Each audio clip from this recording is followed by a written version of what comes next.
Buckle up, everybody, because today we're taking a deep dive into one of those stories that just seems to capture the world's imagination no matter how much time passes. It's true, isn't it? I mean, even decades later, Princess Diana's death still sparks so much discussion. Exactly, and today we're going to be using two Wikipedia articles to help guide our deep dive: conspiracy theories about the death of Diana, Princess of Wales, and just the straight death of Diana, Princess of Wales. And these articles are a goldmine. I mean, they give us such a fascinating look into not only what happened that night in August of '97, but also all the speculation that came after. Right, and, Diana's death, it wasn't just some, event that you'd see on the news. It was global, this global phenomenon. I mean, you're talking royalty, celebrity, media scrutiny all rolled into one. Okay, so let's rewind the clock back to Paris, August 31st, 1997. A little after midnight. Diana and her partner, Dodi Fayed, they leave the Hotel Ritz Paris with their driver, Henri Paul. In a Mercedes. S-Class sedan. Now, they're headed to Dodi's apartment, but they never made it. And of course, Diana's life was always under the watchful eye of the paparazzi. Oh, yeah. No different this particular night. So there's this group of photographers, they're on motorcycles, and they're tailing the Mercedes. Hoping to get some pictures. Well, the car enters the Pont de tunnel, and it's going fast. Now, initial reports said they were going over 100 miles per hour. Which is crazy. Crazy, but later, investigations actually put the speed closer to about 65. Still, though, more than twice the speed limit. Yeah, way too fast, and within seconds, Tragedy. the Mercedes slams into a pillar in that tunnel. A crash that killed Diana, Dodi Fayed, and Henri Paul. Diana's bodyguard, Trevor Rees-Jones, he was the only one who survived. With serious injuries, though. And from that moment, the spotlight really shifted to Henri Paul, the driver. Right, and he was actually the acting head of security at the Hotel Ritz Paris. And then the blood tests, they revealed something pretty shocking. Oh yeah, he was heavily intoxicated. His blood alcohol level was over 3 times the legal limit in France. More than 3 times. Yeah, and Dodi's father, Mohammed Al-Fayed, he challenged those findings at first. Understandably so. But more tests using fluid from Henri Paul's eye confirmed the high blood alcohol content. So that kind of put his actions, Henri Paul's actions, right at the center of the investigation. But there were other things that complicated the story even more. Like what? Well, for example, early blood tests, they showed a high level of carbon monoxide. Oh, wow. So that led some people to speculate about foul play, maybe? Right, like maybe there was a problem with the airbag. Right. But guess what? Further investigation actually debunked that theory. Okay. Experts said that the carbon monoxide levels were actually consistent with smoking, and Henri Paul was a smoker. So just goes to show you, you can't jump to conclusions. You have to look at all the evidence. Look at all the facts. And even the blood samples, they became part of the conspiracy theories. Like how? What do you mean? Some people claimed that the samples were swapped. To cover something up. Exactly. As part of a cover-up, and to try to address these claims, they did DNA testing. Oh, wow. Comparing the samples to Henri Paul's parents' DNA. To make sure it was really him. And the results, they seemed to confirm that the samples belonged to him. Seemed to? So were there still some questions? Some people still question how conclusive those results really were. Yeah, it's like in a case this big, this high profile. Everyone's looking at everything with a microscope. Every little detail is going to be scrutinized. Okay, so let's talk about the conspiracy theories that were flying around Diana's death. Okay, so the big one, probably the most persistent one, came from Mohammed Al-Fayed. Dodi's father. Yeah, and he spent over a decade saying that this crash was not an accident. But a planned assassination? Oh, wow. He even went so far as to accuse MI6 British intelligence. and even some members of the royal family of being behind the deaths of Diana and his son. Oh my gosh. Al-Fayed claimed that they wanted to stop Diana from marrying Dodi. Because he was Egyptian and Muslim? Yeah, and he said they saw this as a threat to the monarchy. Those are some serious allegations. And they really sent shockwaves through the media and the public. But it's important to remember that even though Al-Fayed believed this wholeheartedly, Yeah. his accusations were never actually proven with, solid evidence. And along with Al-Fayed's claims, there were a bunch of other conspiracy theories floating around. All with their own supporters. Like, one of the more interesting ones is the one about a mysterious white Fiat Uno. Oh yeah, I've heard about this one. So investigators, they found traces of white paint on the Mercedes. So there was another car involved? Yeah, suggesting that there was a collision with another car in that tunnel, and several witnesses said they saw a white Fiat Uno leaving the scene. Making it seem like it was involved somehow. This white Fiat Uno became a big part of the investigation. Did they ever find it? Despite looking everywhere, the French police never found that car. Huh, that's strange. And to make things even more mysterious, There's more. there's more. A security guard named Levanthan, who owned, guess what? A white Fiat Uno. A white Fiat Uno. Whoa. He admitted to being in the tunnel that night, but said he had nothing to do with the crash. Yeah, right. But his story wasn't quite adding up, and he had resprayed his car red just a few hours after the crash. So that's suspicious. Very suspicious. But did they ever actually connect him to the crash? Even though there were these inconsistencies, investigators couldn't find any conclusive evidence that actually linked him to the accident. Okay, so that one's still kind of a mystery. And then there's the theory that Henri Paul, the driver, The one who was intoxicated. he was actually working for a security service? Wait, like a spy? Yeah, some people thought that he was working for the British, the French, or even the American intelligence agencies. Why would they think that? Well, there were questions about how much money he had. Oh, like he was being paid. Right, both in his possession and in his bank account. Okay. And even a former MI6 agent, Richard Tomlinson, he even said that Paul was connected to intelligence. Really? But later on during the British inquest, Tomlinson actually changed his story. Oh, interesting. He admitted that he might have remembered things wrong and that he didn't have any actual proof to back up what he had said earlier. So the spy theory kind of fell apart. Yeah, it sounded really good at first, but there just wasn't any evidence to support it. It's like everyone was looking for something more, something deeper than just a drunk driving accident. Right, and then there were the claims that someone tried to blind the driver just before the crash. Like with a bright light or something. Yeah, several witnesses, including one named Francis Guillory, they described seeing a bright flash or a motorcycle that had a blinding light that overtook the Mercedes right before the crash. So that adds a whole other layer to the story. It does. It makes it seem even more suspicious, but the problem is other witnesses, like Jacques Levesque, who was also in the tunnel, said they didn't see any light. So who do you believe? Exactly. It was hard to know what really happened. Well, what about that big investigation, Operation Paget? Didn't they look into that? They did. They looked into it really carefully, and they found a memo written by, get this, a former MI6 agent. Wow. And this memo actually proposed a plan to kill someone, a Serbian figure, by using a strobe light to cause a car crash. Like something out of a movie. Exactly. It sounds crazy, right? Uh-huh. But there's a catch. What's that? This memo was about a different person, and they never actually used the plan, plus it didn't even involve flashlights. So that's a dead end. Yeah, it seemed like a connection at first, but it turned out to be nothing. So we've got all these twists and turns, and it just raises more questions. It does, and amidst all this speculation and conspiracy theories, there were these official investigations going on trying to figure out what really happened. Right, trying to separate fact from fiction. And both France and Britain, they conducted their own investigations. And the French judicial investigation, which finished up in 1999, they said that the crash was caused by Henri Paul's drunk driving. So the simplest explanation. And then the British inquiry, which was called Operation Paget, they finished up in 2006, and they went through 175 175. different conspiracy claims. Wow, they were thorough. And what's really remarkable about Operation Paget is that they were allowed to see how MI5 and MI6 operate. Really? The British intelligence agencies? They got this unprecedented access. So they could really get to the bottom of things. They really did go above and beyond to find the truth, and despite all these theories and accusations, They found nothing. they found no evidence to support any claims of a murder plot. So both official investigations pointed to an accident. A tragic accident caused by the driver being impaired. But even with those findings, there was still all this talk about Diana's relationship with Dodi Fayed and those rumors about an engagement. And even pregnancy. Oh, yeah, that added a whole other layer to the media frenzy. It did. Mohammed Al-Fayed, he insisted that Diana and Dodi were in love. Head over heels. And that they were planning to announce their engagement really soon. And he even said that Diana was pregnant with Dodi's child. But what did the investigation find? Operation Paget, they contradicted those claims.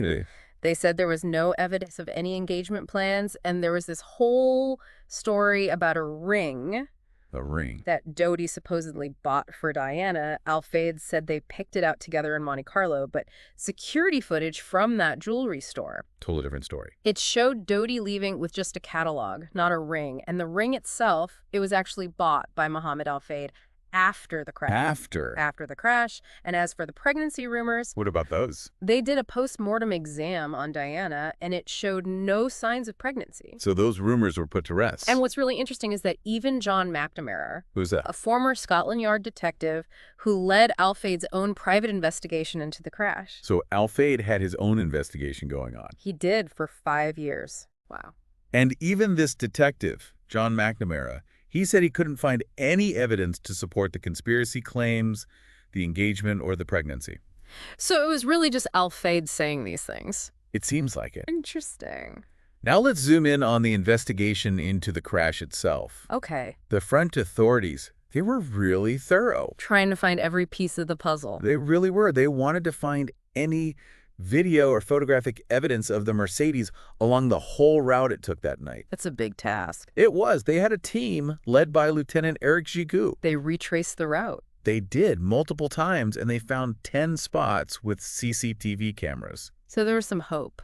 But here's the problem. Most of these cameras were private security cameras. So they weren't focused on the road. Exactly. They were focused on building entrances, not the traffic. And the tunnel camera. The one traffic camera that was above the tunnel, Yeah. it shut down at 11 p.m. Really? They had no one working at night, and it wasn't recording. So no footage of the crash. So even though they tried really hard, investigators ended up with very little visual evidence of what happened leading up to the crash. It's hard to believe that there wouldn't be cameras everywhere today. Right. Like, imagine if this happened now, there would be footage from everywhere. It really shows how much technology has changed how we investigate things. It does. And apart from the physical evidence and all the technical details, we have to talk about the human impact of all this. The human impact. How did the world react to Diana's death? Oh, it was worldwide shock. It was. Diana wasn't just a princess. She was a global icon. Right. Known for her humanitarian work and her ability to connect with people. People from all walks of life. There's a massive outpouring of grief. Millions of bouquets were laid at Kensington Palace and Buckingham Palace. A sea of flowers. And then there was the funeral. Broadcast all over the world. An estimated 2.5 billion people watched it. Wow. Which just shows how big of an impact she had. And there was a lot of anger, too, directed at the paparazzi. Because a lot of people blame them. For chasing her. Yeah, for creating this dangerous environment that led to the crash. Diana's brother, Earl Spencer, he even said in his eulogy at the funeral that Diana had been hunted by the press. Yeah, a lot of people felt that way, and there were calls for the media to be more restrained and respect people's privacy. And what about the royal family? How did they react? They were criticized for being too distant. Too formal. Yeah, too formal and out of touch with how the nation was feeling. I mean, Diana wasn't married to Prince Charles at this point. Right, and there was this sense that the royal family was treating her death more like protocol than a personal loss. Exactly, and people criticized the Queen for staying at Balmoral Castle in Scotland for days after the crash and for not lowering the flag at Buckingham Palace to half-mast right away. It's interesting how these symbols and traditions become so important in times like this. They do, and it took public pressure and the Queen addressing the nation on TV to kind of shift how people saw the royal family's response. It was this tension between how the public felt and how the royals usually do things. It really showed how the monarchy and the media were kind of clashing. And the impact of Diana's death, it went far beyond just the news. It did. There were reports of more suicides and more calls to counseling services after her death. Oh, wow. That's really sad. It is. It shows how deeply affected people were by her passing. Especially those who might have already been struggling. Right. And, you know, we'll have to talk about Diana's sons, William and Harry. Who were just kids at the time. They were 15 and 12 years old when she died. Imagine dealing with that kind of loss at that age. Especially with the whole world watching. Yeah, that's a lot to carry. It is. And in the years since, they both talked about how hard it was to cope with losing their mother. And Harry's been particularly open about his struggles with mental health. He has. He's talked about having PTSD from the trauma of her death and how walking behind her coffin at the funeral was something no child should ever have to go through. That's heartbreaking. It is, and it makes you think about the long-lasting effects of trauma. Even for people who seem to have it all. And it brings us back to this question that we keep coming back to. Why do these conspiracy theories still have such a hold on people? Even after all this time, after all these investigations. It's a question that really gets you thinking. It does, and we've seen that both the French and British investigations, they both said that the crash was a tragic accident. Caused by the driver. Right. But so many people still believe that there's more to the story, that something else happened. Like there's this hidden truth waiting to be uncovered. And I think there are a few reasons for that. Like what? Well, first of all, Diana was someone who really evoked strong emotions in people. People loved her. They did. They admired her, and some people even saw her as a threat to the establishment. Because she was so different?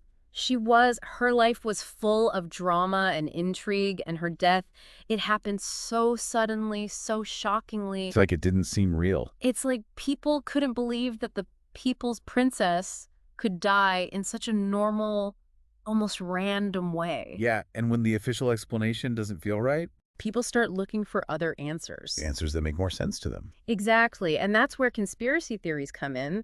They provide this sense of order, a story that's easier to believe. Even if it's not based on evidence. And we can't forget about the role of the media in all this. Oh yeah, the media was obsessed with Diana. They were. Her life was constantly in the tabloids, and when she died, it just got worse. Every little detail was scrutinized.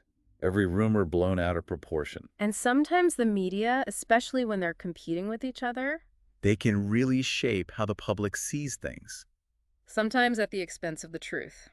And Mohammed Al-Fayed, he used his resources to make sure his version of events was heard. He kept his theory in the public eye for years. Which probably influenced a lot of people. And then you add in social media. Where information spreads so fast. And it's even easier for these alternative explanations to take hold. It creates these echo chambers where people only see what confirms what they already believe. So even though the evidence points to an accident, the emotional pull of these conspiracy theories is strong.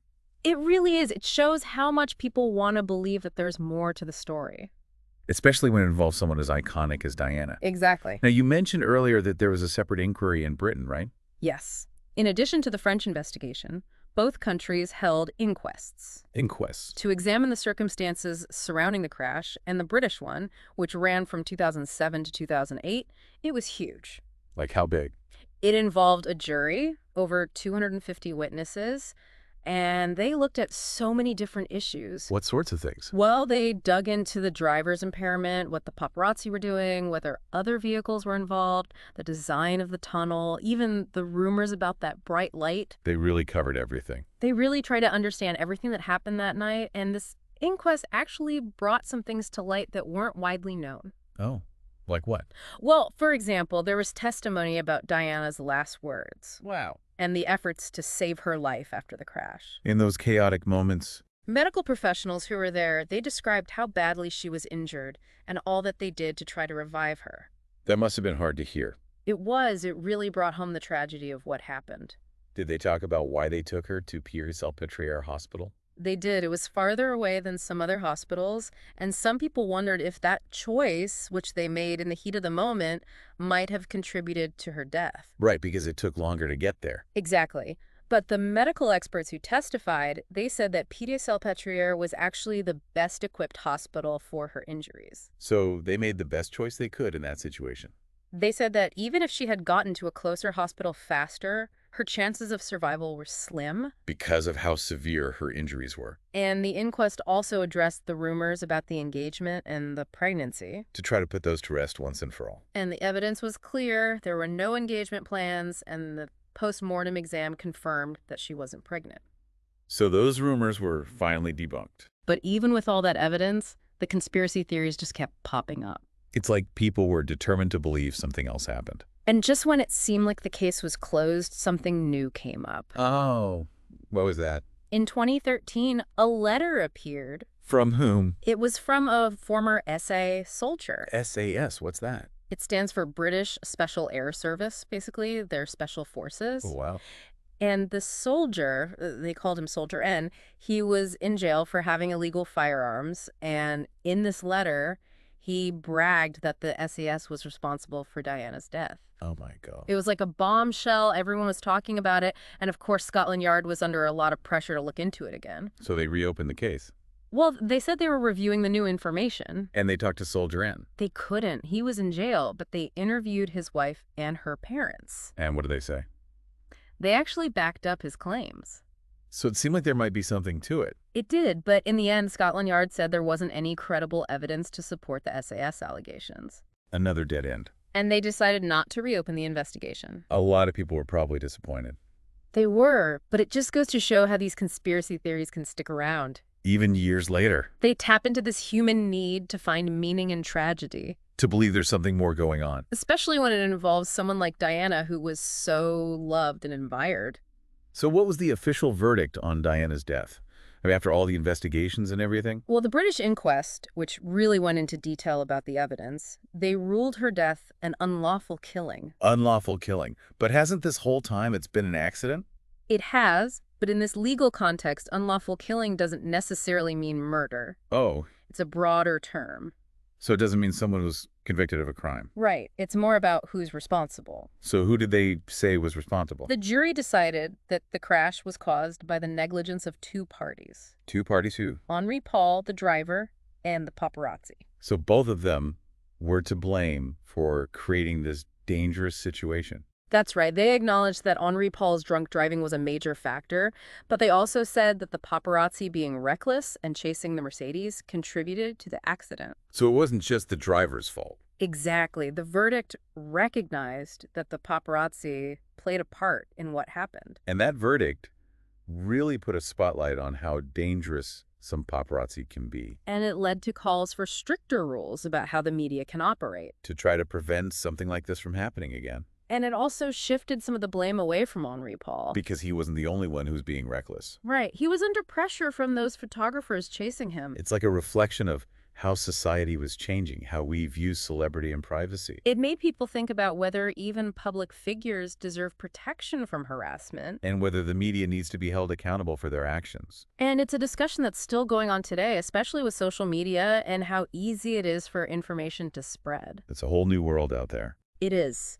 And even with an official verdict, a case like this, so high profile, so emotional, it'll probably never be fully closed for some people. There will always be questions. And debates. Diana's death is a story that continues to fascinate us. And makes us think about the mysteries that might never be fully solved. The allure of the unknown. And our need to make sense of something that seems so senseless. Now let's talk about those accusations against MI6 and the royal family. The ones that really got the conspiracy theories going. Yeah, Mohammed Al-Fayed was really adamant about those. He was. He kept saying that MI6 was behind the crash and that they were acting on orders from the royal family. He was convinced they wanted to stop Diana from marrying Dodi. Because of his Egyptian and Muslim background. And he said they saw it as a threat to the British monarchy. He even accused Prince Philip, the Duke of Edinburgh, of being directly involved. Wow, that's a serious claim. It was, and it made headlines everywhere, but was there ever any proof?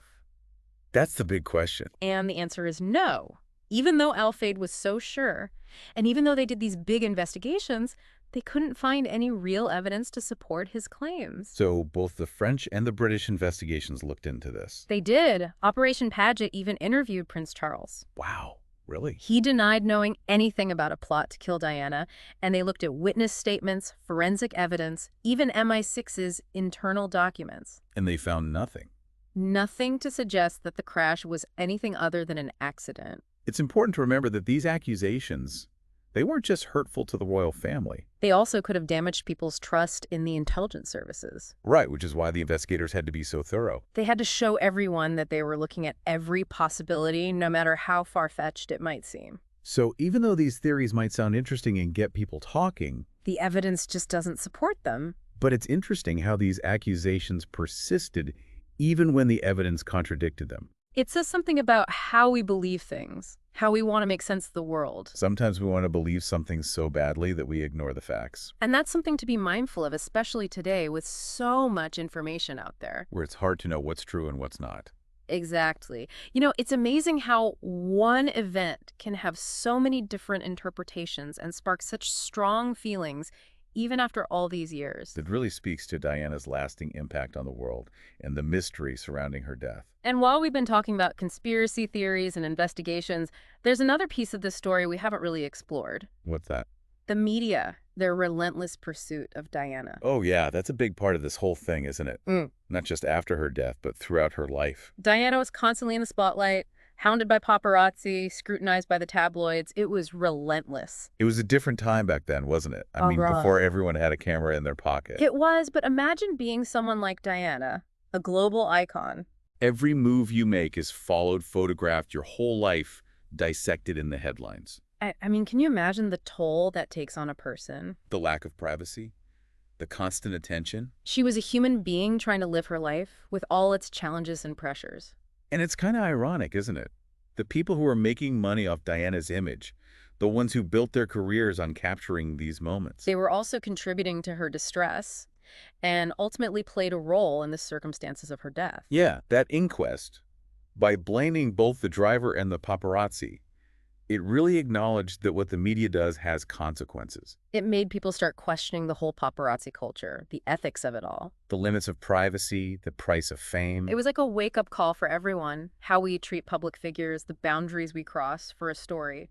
And that conversation's still going on today, especially with social media, right? Definitely. Now everyone's got a platform.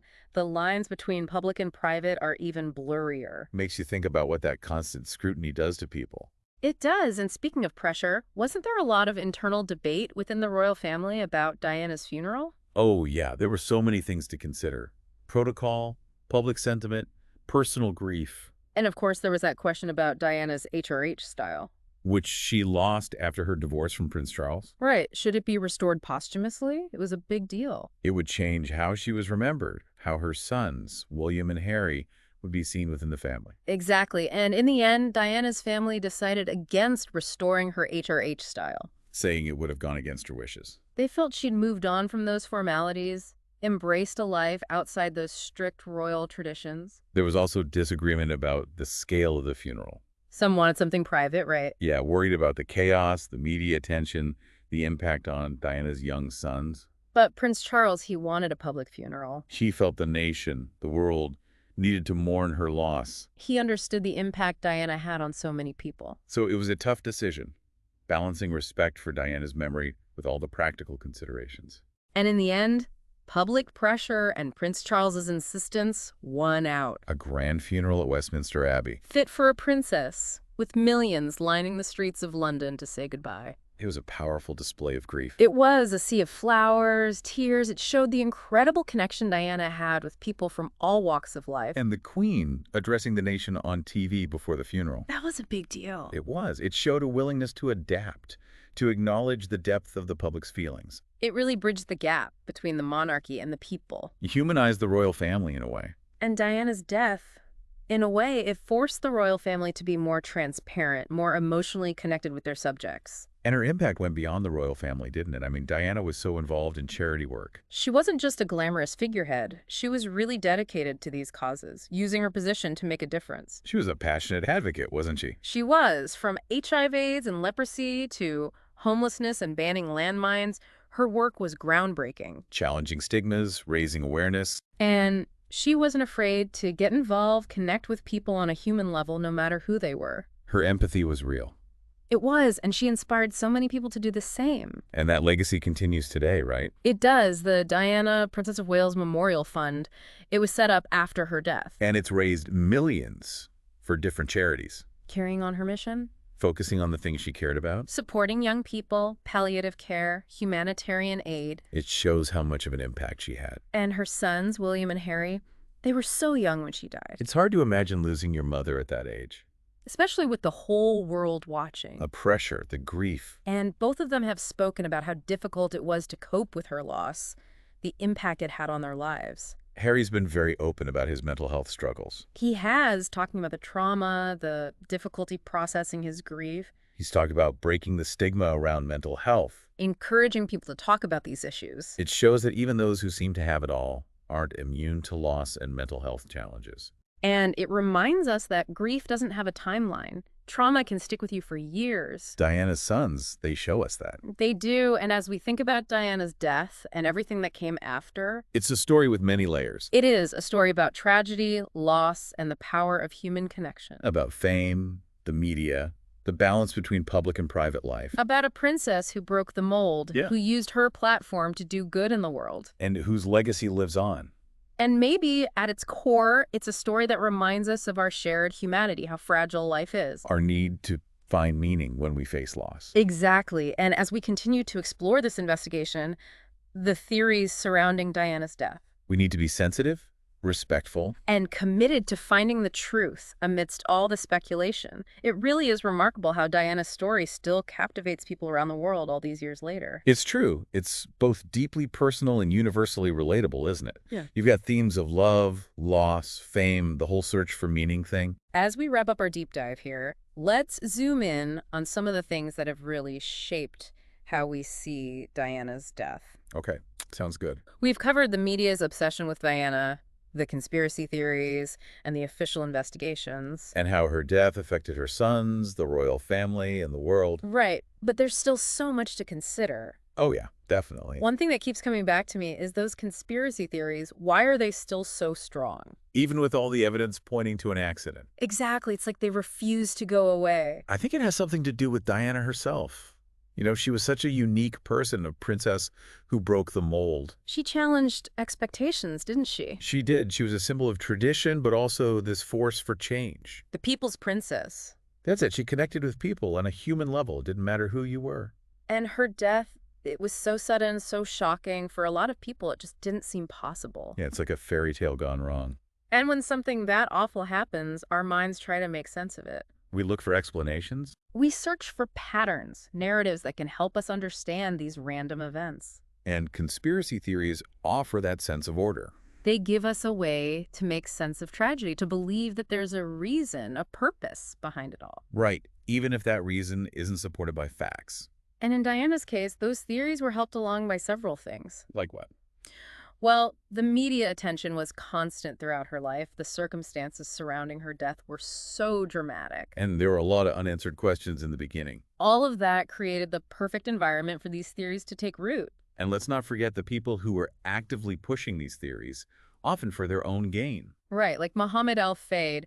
He was so sure that Diana and Dodi were murdered, and he had the resources to make sure people heard his version of events. And that probably resonated with those who already distrusted the official story, or who just needed a more satisfying explanation for such a huge loss. And then the internet and social media came along. Which changed everything. It made it so easy for misinformation to spread. People started living in these echo chambers where they only saw information that confirmed their beliefs. Makes it hard to have a real conversation, doesn't it? It does. So even though the evidence points to a tragic accident, these theories still hold a lot of power. It's about more than just the facts. It's about our deep-seated need to understand, to find meaning in the face of something that doesn't make sense. It's a human thing. But let's move beyond the conspiracies and the media frenzy for a moment. Yep. There's a deeper story here about the cost of fame, the constant pressure, the intrusion. Diana's life was like a mirror reflecting this ever-changing relationship between celebrity, privacy, and the media. She was chased by photographers everywhere she went. Every part of her life was scrutinized. The line between public and private was gone. And the inquest, by blaming both the driver and the paparazzi, it showed that this intrusion had real consequences. It forced people to confront the ethics of it all. You know, how far is too far when you're chasing a story? It was a turning point in a way. And this discussion, it's still going on today, especially with social media. Right, everyone's a publisher now. It's a whole new ballgame. But even with all the chaos and speculation surrounding her death, there was this overwhelming sense of loss. Not just within the royal family, but worldwide. Diana, the people's princess, she had touched so many lives with her warmth and her compassion. And her dedication to making a difference. People all over the world mourned her. They felt this connection to her. It's like they lost a part of themselves. And the royal family, they had to figure out how to handle this huge wave of emotion while also sticking to tradition. It must have been incredibly difficult for them. It was, but the queen, she made a decision that really changed things. What was that? She decided to break with protocol and address the nation on TV before the funeral. That was a big deal. It was. It showed that she understood what the public was feeling, that she was grieving with them. It made the royal family more human, more relatable. And Diana's sons, William and Harry, They were just boys when they lost their mother. imagine having to deal with that grief in front of the whole world. It's unimaginable. It is. But the way they've handled it, their journey of healing and growth, it's been inspiring. They've spoken so openly about their struggles, about mental health. They've become advocates for mental health awareness, trying to break the stigma. They're carrying on their mother's legacy in their own way. And beyond the personal stories, Diana's death had a huge impact on the world of philanthropy. She was such a passionate advocate for so many causes. She used her fame to bring attention to issues that others ignored: HIV/AIDS, landmines, homelessness. She wasn't afraid to fight for what she believed in. She led by example. She did, and her legacy in this area, it's still alive today, Through the Diana, Princess of Wales Memorial Fund. which has raised millions of pounds for charities all over the world. It's a testament to her enduring impact, her desire to make the world a better place. So as we wrap up this deep dive, it's clear that Diana's death was more than just a news story It was a moment that shifted things, started conversations about important issues. and left a mark on all of us.